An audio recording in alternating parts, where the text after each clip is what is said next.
감사합니다.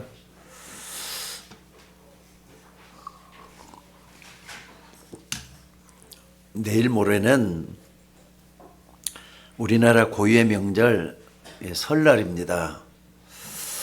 이 설날에 하나님의 은혜와 축복이 여러분과 함께 하시기를 주의 이름으로 축원합니다.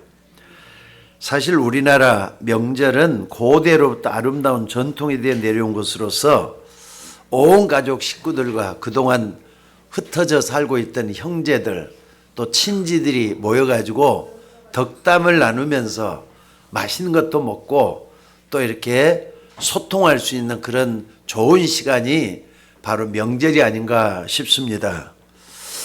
이번 설 연휴에도 하나님이 함께 하시는 축복과 은혜가 넘쳐나기를 바라고 이번 기회에 온 가족이 하나님께로 돌아온 역사가 있어지는 그런 축복된 시간 되시기를 바랍니다.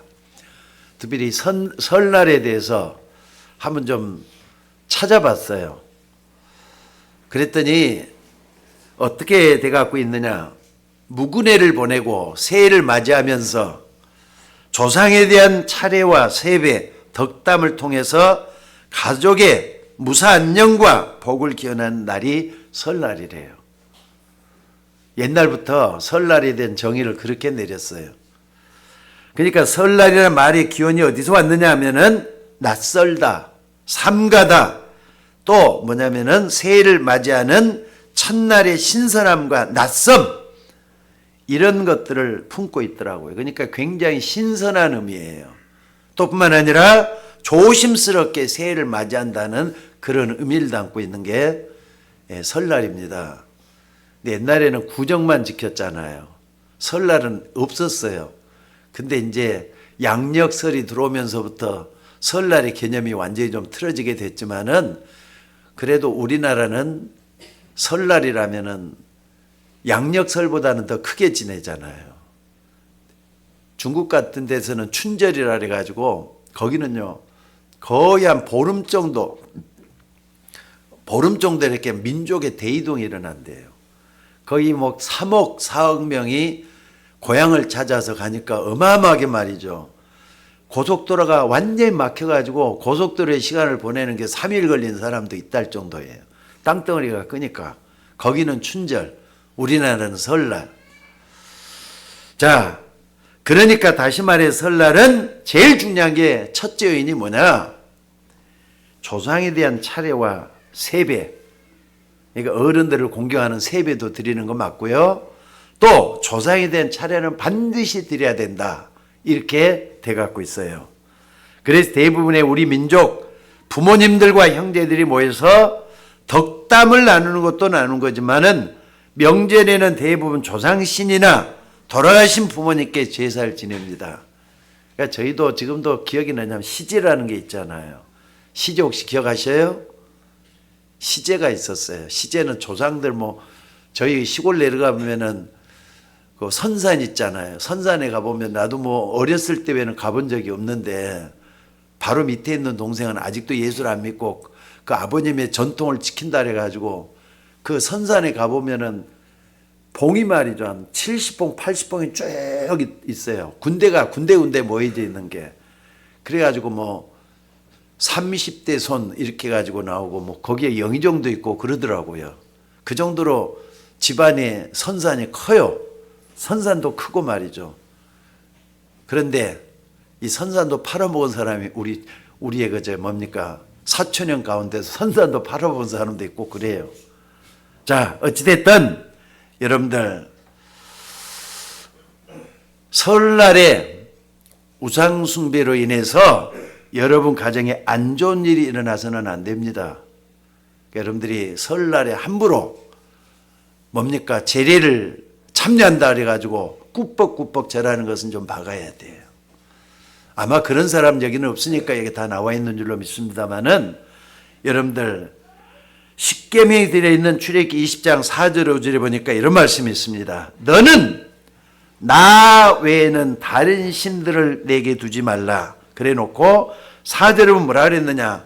너를 위해 새긴 우상을 만들지 말고 또 위로 하늘에 있는 것이나 아래로 땅에 있는 것이나 땅 아래 물속에 있는 것에 어떤 형상도 만들지 말며 그것들에게 절하지 말고 그것들을 섬기지 말라. 나 내 하나님 여호와는 질투하는 하나님인즉 나를 미워하는 자의 죄를 갚되 아버지로부터 아들에게로 3, 4대까지 이르게 하겠노라 그랬어요. 그러니까 여러분들 천주교가 잘못됐다는 게 하나님의 말씀에서 잘못된 거예요. 천주교는 가보면은 전부 다 성모 마리아상이 천주교 성당마다 다 있잖아요. 어떤 형상도 만들지 말며 그 말에 반하는 거잖아요. 또 절에 가보면은 뭐 불상들이 뭐 여기저기 다 있죠. 심지어 마호멧을 믿는 이슬람교도 말이죠. 성지 순례에 가보면 전부 다 말이죠. 이런 것들이 다 있어요. 단 없는 데가 뭐냐. 우리 교회도 이것도 어떤 교회는 이것도 없습니다. 십자가도 없는 데도 많습니다. 십자가도 우상같이 생각하면 안 된다. 우리는 상징적으로 그냥 옛날에 목사님이 이것도는 헐어놓으면 너무나도 보기가 흉하잖아요. 그래서 붙여놓는 것 뿐이에요. 그러니까 우리 교회는 오직 위로 하나님만 섬기는 교회가 우리 서울 예인교회입니다. 그러니까 우상숭배하고는 상관이 없는 교회가 여러분들이 있는 거예요. 자, 어찌됐든 사람들이 잘 알지도 못하는 가운데 지금도 우리 주변에서는 흔히 이런 일들이 일어나고 있다 이 말입니다. 그러니까 한마디로 말해서 뭐냐? 허상을 쫓아가서는 안 된다는 거예요. 우상 숭배하는 거, 허상을 쫓아가는 겁니다. 사도 바울이 아덴에서 전도를 하면서 아레오바고에서 이렇게 사람들 앞에서 얘기를 합니다. 아덴 사람들아, 너희를 보니 범사에 종교성이 많도다. 내가 두루 다니며 너희가 위하는 것을 보다가 알지 못하는 신에게라는 제단도 보았으니 그런즉 너희가 알지 못하고 위하는 것을 내가 너희에게 알게 하겠다. 그러니까는요, 너희가 위하는 것을 보다가 알지 못하는 신에게라는 제단도 보았다 그랬어요. 알지 못하게 하는 신을 보았다. 여러분들 알지 못하게 하는 신이 뭐겠어요? 자기도 모르는 신에게 넙죽넙죽 절하면서 섬기고 있는 모습이 우리 주변에 너무나도 많이 있잖아요. 그래서 뭐라 그랬느냐? 바울이 이런 얘기를 해요.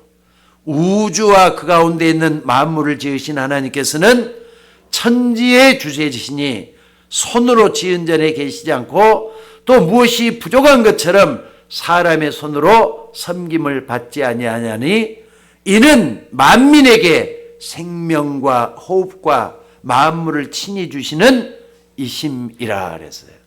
천지 만물을 창조하신 그 하나님이 계시다 이 말이에요. 근데 왜 우상 숭배하느냐 그 말이잖아요. 그렇기 때문에 여러분들은 길 되시고 진리가 되고 생명 되신 예수님을 통해서 창조자 하나님을 믿게 된 거예요. 이게 얼마나 감사한 일입니까? 여러분들 세상에서 제일 미련한 사람인데 어떤 사람인 줄 아세요? 두 종류예요. 하나님이 없다고 하는 사람들. 진짜 미련한 사람들이 그 사람들이에요. 두 번째, 하나님을 믿는다면서 형식적으로 믿는 사람들이 미련한 사람들이에요. 여러분들은 누가 뭐래도 창조 하나님 믿는 하나님의 자녀가 된 줄로 믿습니다. 그러니까 여러분들이 꼭 기억을 하세요. 사람들이 왜 그렇게 어려움당하는지 모르겠다. 나는 왜 이렇게 큰 어려운 부분이 해결되지 않는 것일까? 이런 분들은요, 오늘 말씀에서 답을 찾으셔야 돼요. 히브리서는 히브리 사람들에게 보낸 편지라 그래서 히브리서라고 합니다. 아직까지도 말이죠, 신학자들은 뭐라 그러냐, 히브리서의 저자가 바울일 것이다 라고만 얘기를 하고 있지 바울이란 말을 못할 정도로 수치인, 그러니까는 발신인, 누가 썼는지를 잘 모릅니다. 근데 히브리서에 들어가 보면요, 온통 그리스도에 대한 얘기밖에 없어요. 히브리 사람이다 할 때는 누굽니까? 유대인들이잖아요. 그죠? 이스라엘 사람들이다 이 말입니다. 세상에서 가장 똑똑한 사람들이 바로 히브리 사람들, 이스라엘 사람들이거든요. 그런데 여러분, 이스라엘 사람들이 역사적으로 보면 가장 어려움을 많이 당했던 사람들이 이스라엘 사람들이에요. 왜 그랬겠습니까? 우리나라는요, 노벨상을 몇 명 받았죠? 2명 받았어요. 2명. 김대중 씨가 평화봉사장을 하나 받고, 그다음에 한강이라는 문학상을 한강이라는 여자가 말이죠, 하나 받고 2개 받았어요. 근데 유대인들은요, 지금까지 있었던 그 노벨 상들을 말이 3분의 1을 갖다 독차지 다 해버렸어요. 그 정도로 똑똑하고 뛰어난 민족이 유대인들입니다. 아니, 그런데 그렇게 뛰어난 민족이 뭐라 그랬느냐? 정말로 가장 어리석은 사람이 돼가지고 역사 속에 보면 알잖아요. 역사도 하나의 증거입니다. 근데 유대인들이 왜 그렇게 말이죠? 수많은, 아니 600만 년이나 된 사람들이 가스일에 다 없어졌어요. 뼈가루 대각 다 없어졌단 말이에요. 그리고 나라 없이 2000년 동안 또 돌아다녔어요. 그런 순환과 어려움을 어떻게 이렇게 당할 수가 있느냐 이 말이에요. 사실 이 편지를 보내고 난 뒤에 2년 만에 이스라엘은 완전히 역사 속에 이제 사라지게 됐어요. 나라 없는 민족이 돼버렸다 이 말입니다. 그런데도 예수님과 복음 전하는 사람들을 이단으로 몰아붙이고 핍박하는 일을 계속 유대인들이 해왔어요. 지금까지도 이스라엘은요, 메시아가 아직까지 오질 않았다고 믿고 있어요. 세상이 얼마나 여러분들이 악해져 가고 있는 걸 보셔야 됩니다. 그리고 왜 이렇게 세상이 악한지 이유를 알아야 돼요. 성폭행이 뭐 여기저기서 난무하죠. 게다가 사기, 폭행, 전쟁 끊임없이 계속되고 있는 게 우리가 살고 있는 세상입니다. 그런데 이것들이 전부 다 뭐냐, 우리가 관심도 안 가지는 사각지대에서 말없이 조용조용하게 다 일어나고 있어요. 근데 우리는 관심도 안 가지잖아요. 온통 자기에게 빠져가지고 자기 세계 속에. 근데 요즘은 핸드폰이 점점 더 사회와 고립을 시키게 만들어 놨더라고요. 저도 뭐 중독은 아니라 그래도 핸드폰이 굉장히 옆에 있다 보니까 자주 보게 되는데, 여러분은 어떻습니까? 핸드폰이 말이 자기 세계를 만들어주는 것 같아요. 그 정도로 말이죠, 중독 비슷하게 사람들이 가고 있는 게 현실이에요. 여러분들 성경 말씀을 주목해서 좀 보셔야 될 필요가 있습니다. 마태복음 24장에 보면요, 세상 곳곳에서는 기근 지진이 계속 일어날 것이라고 성경에서는 예언을 하고 있어요. 게다가 마태복음 25장에 보면은 교회라고 할 때는요, 노예도 마찬가지고 총회도 마찬가지고 교회라는 단체가 있잖아요. 다 마찬가지예요. 어려운 일들이 일어나서 전도자들을 핍박하고 어렵게 만들 것이라고 예언을 해놓은 게 마태복음 25장입니다. 그게 뭐냐면요, 미련한 5처녀와 또 지혜로운 5처녀의 비유가 그게 있는 거예요. 여러분들, 양과 염소의 비유도 그렇고요. 그러니까 교회 안에 앉아있다고 해서 여러분 너무 좋아만 할 것도 아니에요. 내 믿음이 지혜로운 5처녀 속에 들어가고 있느냐, 또 내 믿음이 염소가 아니라 양의 믿음을 갖고 있는가, 이걸 돌아보면서 내 믿음을 돌아볼 수 있는 여러분이 되셔야 될 줄로 믿습니다. 또 특히나 말이죠, 초대교회 핍박받을 것이라고 다 예언해 놨습니다. 디모데후서 3장에 보면은 세상이 고통 가운데 막 빠지는데 사람들이 엉뚱한 것을 붙잡고 있다가 다 빠져서 거기에 죽을 것이다, 세상이 망할 것이다, 이렇게 예언을 해놨어요. 그래서 요한계시록에 딱 보면은요, 이 예언의 말씀을 읽는 자와 듣는 자와 지키는 자가 복이 있다 그랬어요. 이건 하나님의 말씀만이 답입니다. 누가 뭐래도 하나님 말씀을 답으로 삼고 말이죠, 말씀 중심으로 살아가는 방법밖에 없습니다. 여러분들, 오늘 성경에 있는 많은 내용 중에 히브리서 안에서도 진짜 중요한 답이 다 들어있어요.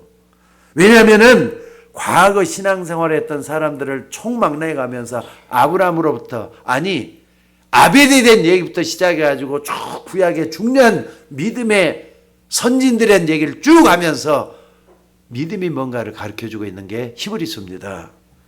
여러분들, 지금도 여러분들은 예수 믿는다고 하면서도 내가 왜 안 되는지 모르겠다, 왜 우리 집에 이런 일이 일어나지, 또 내가 앞으로 어떻게 해야 되지 하는 사람들은 오늘 말씀에 좀 귀를 기울이고 답을 얻으셔야 돼요. 오늘 여러분들이 제가 하는 설교를 듣지 말고 하나님의 음성을 듣는 귀한 시간 되시기를 주의 이름으로 축원합니다. 특별히 11장에 보니까 뭐라 그랬느냐, 아까도 얘기했지만 구약 시대부터 쭉 이렇게 믿음의 사람들 얘기를 다 하고 있어요. 믿음으로 아벨은부터 시작해가지고 구약의 중요한 사람들은 전부 다 있잖아요. 요거 여러분들이 우습게 들으면 안 됩니다. 저는 성경이 딱 믿어지는 그때부터는요, 성경만이 답이다는 것 그 말밖에 못 하겠어요. 여러분들 하나님 말씀을 정말로 하나님 말씀으로 믿으셔야 돼요. 그래서 여기 보면은 믿음의 선진들에 대한 얘기를 하면서 우리가 어떤 믿음을 가져야 될 것인가, 이걸 소개하고 있는 게 히브리서 11장이에요. 믿음은 바라는 것들의 실상이요 보지 못하는 것들의 증거다 말씀을 하고 있습니다. 이 말이 무슨 말이냐? 많은 사람들이 왜 어려움을 당하느냐? 한마디로 말해서 허상을 붙잡고 있기 때문에 어려움을 당하는 것뿐이에요. 근데 실상을 딱 붙잡으면은 내가 주는 평안은 세상이 주는 것 같지 않다 그랬어요. 오늘 여러분 결론으로 좀 붙잡으시기 바랍니다. 내가 주는 평안은 세상이 주는 것 같지 않으니 나의 평안을 너희가 받으라 그랬어요. 왜 어려움이 오느냐? 허상을 쫓아다니기 때문에 어려움이 오는 거예요. 여러분 만약에 이 어품을 찾아버리면은 오늘부터 여러분에게도 굉장한 일이 일어날 줄로 저는 믿고 있습니다. 대부분의 사람들이 허상을 쫓아가고 따라가고 있어요. 대부분 사자들은 전부 다 그렇다 해도 틀린 말이에요. 99% 사람들이 허상을 쫓아다닙니다. 이 허상 한마디로 무서운 겁니다. 아시겠습니까? 허상을 보면 어떤 일이 일어났냐? 성경에 보니까 아주 무서운 일이 일어났어요. 지금 강대국들이 전쟁을 일으켜서 세계를 어렵게 만들고 있는데 이게 뭐냐? 허상을 본 거예요. 이 허상은 창세기 1장 2절에 보니까 흑암, 혼돈, 공허 가운데 공허예요. 공허. 아무것도 없다. 지나보면 아무것도 없는 게 허상이에요. 이 허상에 대해 성경을 보면요, 좀 쉽게 얘기를 하겠어요. 다윗이 말이죠, 이제 다윗 장군이 돼가지고 전쟁에 나갔는데 골리앗도 쳐부쉈지만 그 후에도 말이죠, 수많은 전쟁을 하면서 다윗이 가는 데마다 개선장군처럼 돌아오는 거예요. 백성들이 뭐라 하느냐? 사울은 천천히요, 다윗은 만만이다, 이렇게 노래를 하니까 사람들이 전부 다 하니까 성 안에서 그 소리가 들려올 거 아닙니까? 사울이 그 소리를 듣는 거예요. 아니, 저 사람들이 누구를 저렇게 하고 있지? 자기는 천천히인데 사울은 다윗은 만만이래. 그러니까 그 말 들으니까 되게 기분 나쁠 거 아닙니까? 왕보다는 다윗을 백성들이 더 좋아한단 말이에요. 아니, 저 그대로 놔두면 어떻게 되겠지? 나중에 막 백성들이 다윗만 이렇게 추앙하다 보면 자기는 뭐가 돼? 빨리 제거를 해버려야 되겠다 해가지고 그때부터 다윗을 죽이려고 막 쫓아다니잖아요. 여러분 다윗이 어떤 사람인데요? 사울의 누구죠? 사위잖아요. 사위. 자기 딸 미가를 줘가지고 가정을 이루고 말이야. 한 집안 사람 됐는데도 그 상관없어요.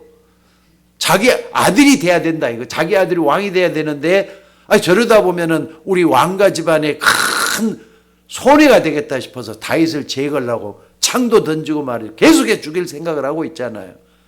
사울이 뭐에 붙잡힌 거죠? 허상에 붙잡힌 거예요. 정말로 이 사울이 하나님을 믿는 사람 그럴 필요가 없는데 하나님은 제대로 안 믿었기 때문에 허상을 쫓아가는 사람이 됐다 이 말입니다.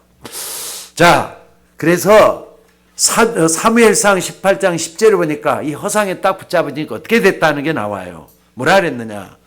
이 허상에 잡히면은요, 수많은 사람들 죽이고 고통 속에 몰아넣습니다. 근데 여기 18장 10절에 보니까 뭐라 그랬냐? 사울 속에 악신이 충만했다 그랬어요. 악한 영이 충만했다고. 이해가 되십니까, 여러분들? 허상에 붙잡히면은 어둠의 영이 그 속에 찾아들어서 악신으로 충만해질 수가 있다, 이 얘기예요. 가면 갈수록 여러분 이게 실제적으로 믿어져야 돼요. 목사님 좀 뜬구름 잡는 식으로 얘기하는 것 같다. 그러면요, 여러분들 아직까지 믿음이 들어가질 않는 거예요. 근데 옷 체험해 본 사람들은, 점집에 많이 들어본 사람들은 이 말을 이해를 해요. 여러분, 점집에 안 된다 할지라도 귀신이 있다는 걸 알고 있죠? 악령은 귀신이잖아요. 그 속에 들어가 있던 사람들은 이해를 한다니까요. 사울이 악신에 가득했다는 말이 그 속에 나오고 있어요. 푸틴, 여러분 잘 아는 러시아 대통령 푸틴 한 명이 몇 년 전에 전쟁을 일으켰어요. 우크라이나와 러시아. 그때부터 지금까지 사람이 얼마나 죽었는 줄 아세요? 통계를 보니까 2026년 2월 기준으로 해가지고 약 200만 명이 죽었대요. 200만 명이 죽었대요. 이게 세계 2차 대전하고 비슷한 통계가 나왔어요. 근데 사람만 죽었을 뿐만 아니라 그 속에는 식구가 가족이 아니고 와야 되고 문제가 생겨가지고 또 어떻습니까? 인프라 시설들이 전부 다 파괴되고 얼마나 큰 고통 속에 들어가는 겁니까 이게. 나는 푸틴 속에 아무리 뭐라 해도 귀신 들어갔다고 생각이 들어요. 어떤 사람은 지켜내려고 하고 어떤 사람은 또 막아내려고 하고 어떤 사람 말이죠, 공격을 해서 없애려고 하고. 한 사람이 들어가면 그렇게 된다 이 말이죠. 그리고 여러분들 한번 봐보세요. 김정은 기껏 해봤자 40대 중반이나 후반 정도 되겠죠. 그런 사람이 북한에서 말이죠, 고모부 장성택을 갖다가 이렇게 곡사포로 다 쏴버릴 정도, 그 제정신 한 사람을 그렇게 할 수가 있겠습니까? 여러분들 좀 영적인 부분을 좀 보면서 생각을 한번 해보시기 바랍니다. 절대로 보통 사람 그렇게 못합니다. 귀신 들이지 않고 그렇게 못한다 이 말이에요. 허상을 꿈꾸는 사람들은 자꾸 또 허상을 만들어냅니다. 그래서 허상 속에 빠져 있으면은 절대로 하나님의 응답을 받을 수가 없도록 돼 있어요.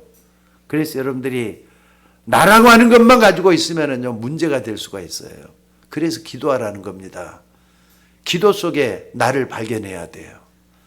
만약에 그렇지 않으면 어느 날 나도 모르게 사울처럼 변해갈 수도 있다는 거 잊지 마셔야 된다 이 말입니다. 그래서 여러분들이 기도 응답 받는데 이 부분이 굉장히 중요합니다. 기도할 때 좀 겸손하게 주님을 바라보면서 힘을 얻으셔야 돼요.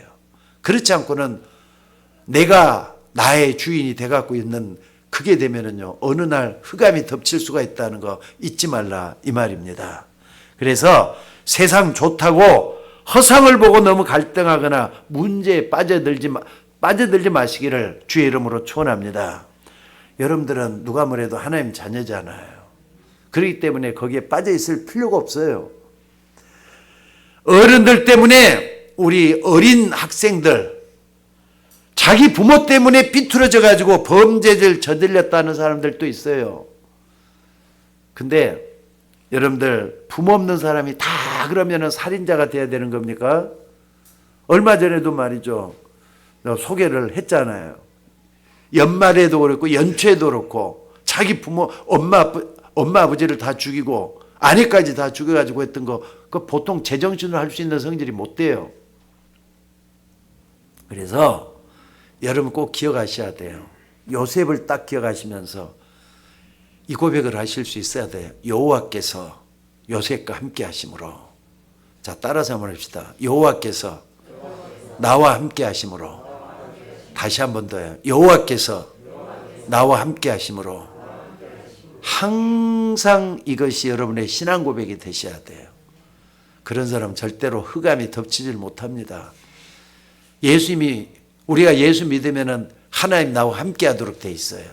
이걸 끝까지 붙잡고 승리할 수 있는 여러분이 되셔야 될 줄로 믿습니다. 다시 한 번 말씀드립니다. 허상을 따라가고 허상을 쫓아가다 보면은 어느 날 엄청난 저주가 임할 수 있다는 걸 잊지 마셔야 돼요. 하나만 더 얘기 들어볼게요. 지금 트럼프 때문에 온 세계가 시끄럽잖아요. 그죠? 전 세계 모든 나라들이 말이죠. 이제는 새로운 질서를 만들어 나가고 있어요. 그동안에 미국을 의존했던 걸 탈피해가면서 어떻게 가고 있느냐. 유럽은 유럽대로 동맹을 다시 재조직을 한답니다. 미국 빼놓고도 우리가 할 수 있다 이런 식으로.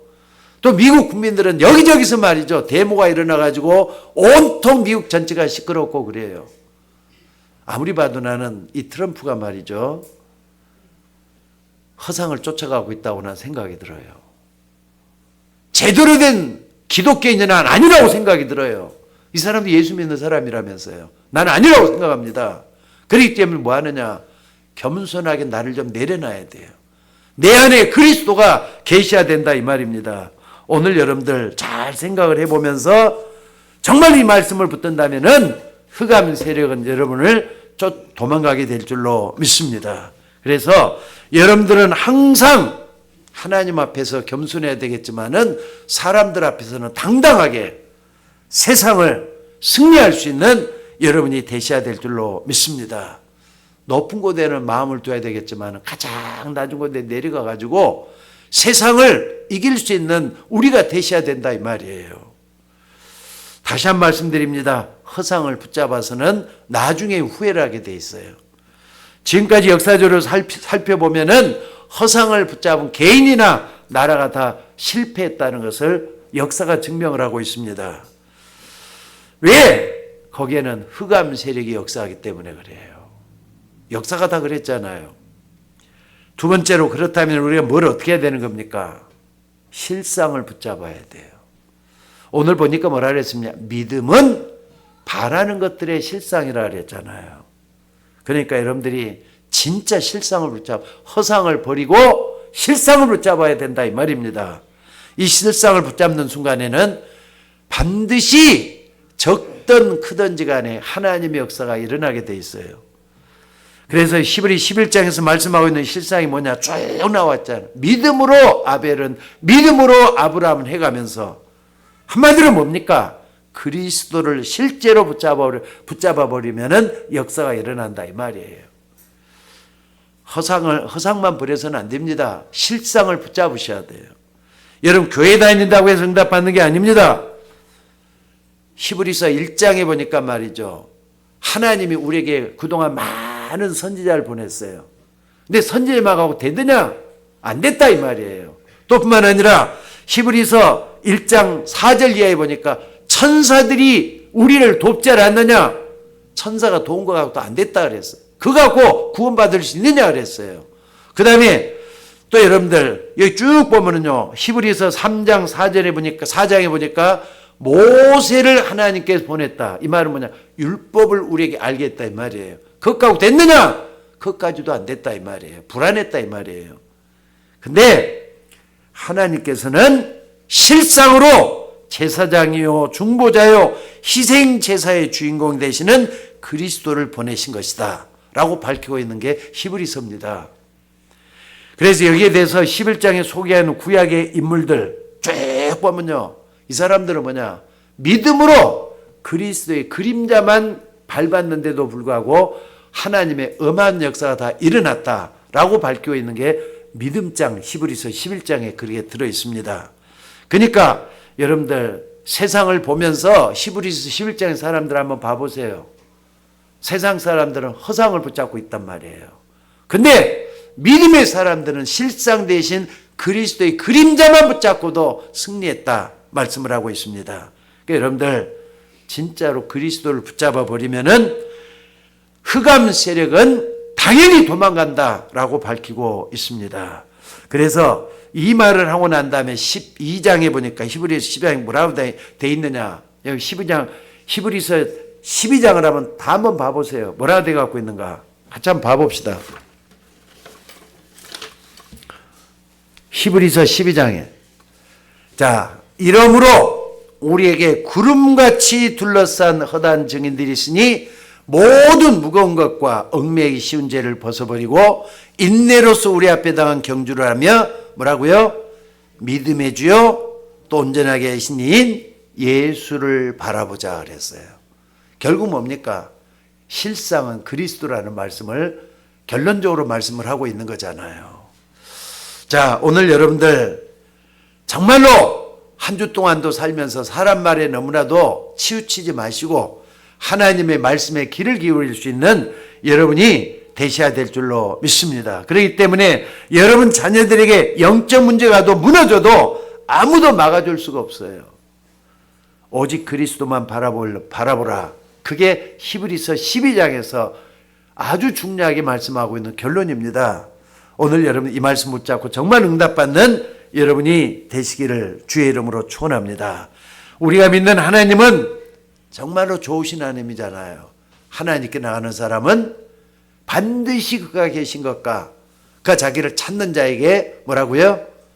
상 주시는 이심을 믿어야 할지니라.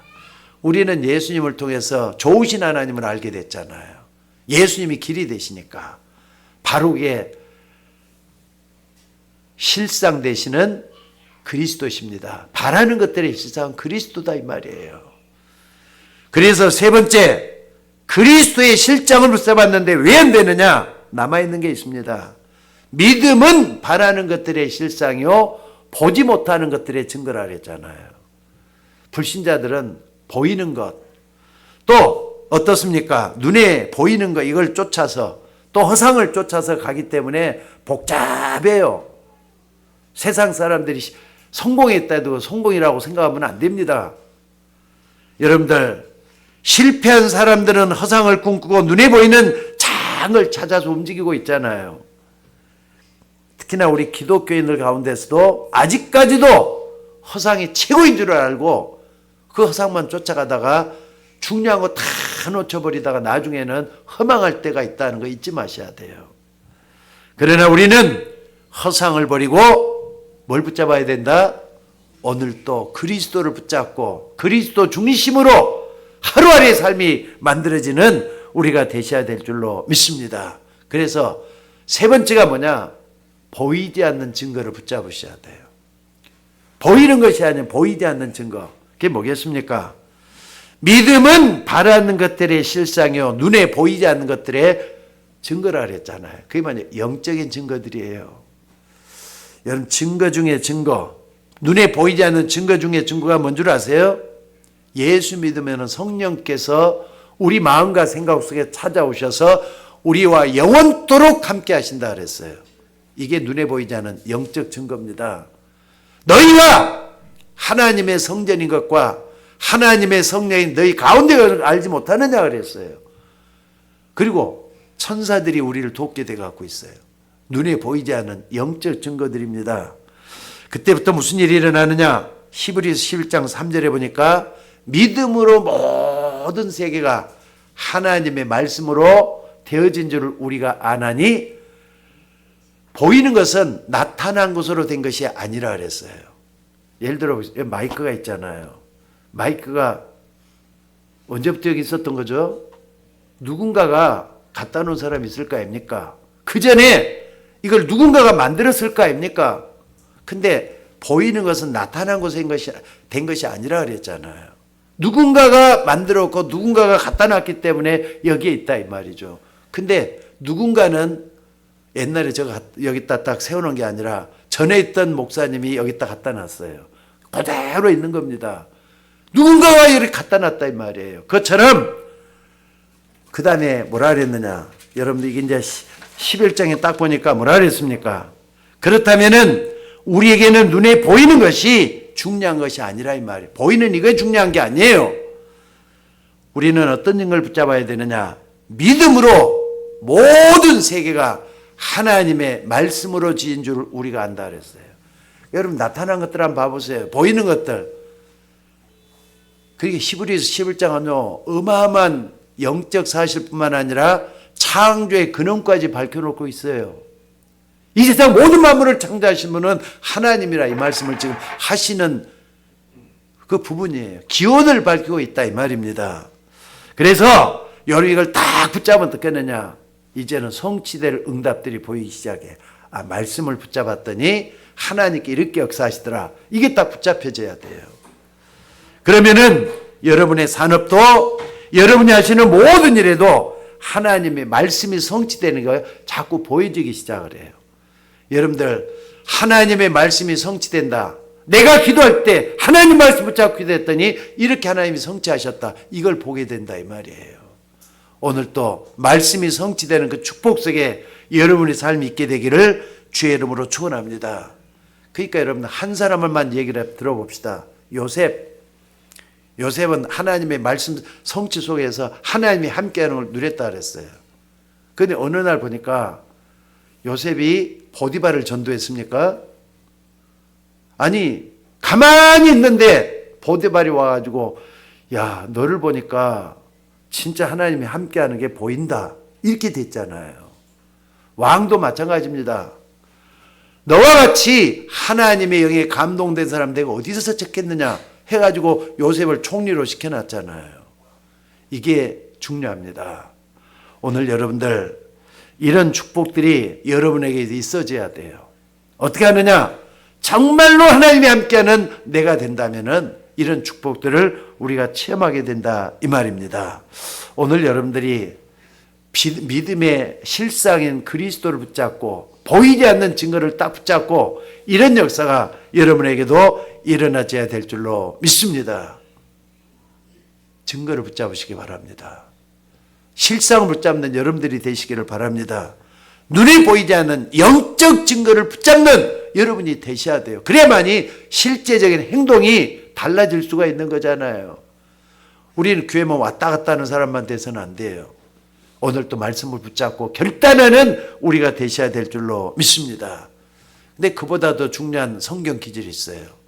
히브리서 4장 14절에 보니까 이런 말씀 있습니다. 우리에게는 큰 대제사장이 있으니, 제사장이 아니라 그랬어요. 대제사장이라 그랬어요. 대제사장이 아니라 그랬어요. 큰 대제사장이라 그랬어요. 이것보다 더 다른 말로 어떻게 표현합니까? 우리에게 찾아오신 예수 그리스도, 어제나 오늘이나 영원토록 동일하신 예수 그리스도, 그분은 우리의 모든 문제를 다 해결할 수 있는 참 제사장이라는 뜻이에요. 오늘 여러분들이 이 큰 대제사장, 이 부분을 몰라서 영적 문제에 사람들이 다 빠져 있습니다. 우리 여러분들은, 성도 여러분들은 여기에 빠져 있는 사람들이 아니라 정복해야 될 사람들이에요. 산이 아닙니다. 문제가 아닙니다. 하나님이 역사하게 될 줄로 믿습니다. 지금도 많은 사람들은 이 부분을 잘 몰라가지고 가면을 쓰고 살아요. 가짜가 진짜인 것처럼 하고 살아요. 위선적인 탈을 쓰고 말이죠. 그게 진짜라고 살고 있는 사람들이 너무 많아요. 겉모습하고 절대로 판단할 수도 없습니다. 그래서 여러분들이 그리스도의 언약을 딱 붙잡고 가는 곳마다 흑암 세력은 반드시 무너지게 돼 갖고 있어요. 그런데 내가 허상을 붙잡고 있으니까 자꾸 이렇게 마귀가 놀리고 있잖아요. 허상 따라가지 마시고 그리스도 따라가는 여러분들이 되셔야 될 줄로 믿습니다. 그래서 오늘 또 하나님이 정말로 실상을 마음 중심으로 붙잡고 기도한다면은 하나님의 역사가 일어나게 될 줄로 믿습니다. 믿음은 바라는 것들의 실상이요 보이지 않는 것들의 증거니 선진들이 이로써 증거를 얻었느니라 그랬어요. 이번 설날에도 눈에 보이는 것만 가지고 판단하지 마시고 여러분들은 기도하면서 눈에 안 보이는 부분까지 여러분 것으로 좀 만드셔야 되겠어요. 넉넉함과 여유 있는 가운데서 많은 사람을 하나님께로 인도하는 여러분들이 되시고 또 이번 설날에 하나님의 역사가 일어나는 귀한 역사가 있기를 주의 이름으로 축원합니다. 기도하겠습니다. 하나님 은혜를 감사합니다. 오늘 또 부족한 저희들이지만은 오늘 또 말씀을 통해서 힘을 더해 주시고 말씀을 통해서 깨닫게 하시니 감사를 드립니다. 그리스도의 약 정말 붙잡고 영적인 세계를 체험하면서 하나님을 기쁘게 하는 우리가 될 수 있도록 인도하여 주옵소서. 주의 종들이 말씀을 따라가다 하나님의 역사를 볼 수 있도록 인도하여 주옵소서. 귀한 것들을 감사드리며 우리를 구원하신 예수님의 이름으로 기도드리옵나이다. 아멘.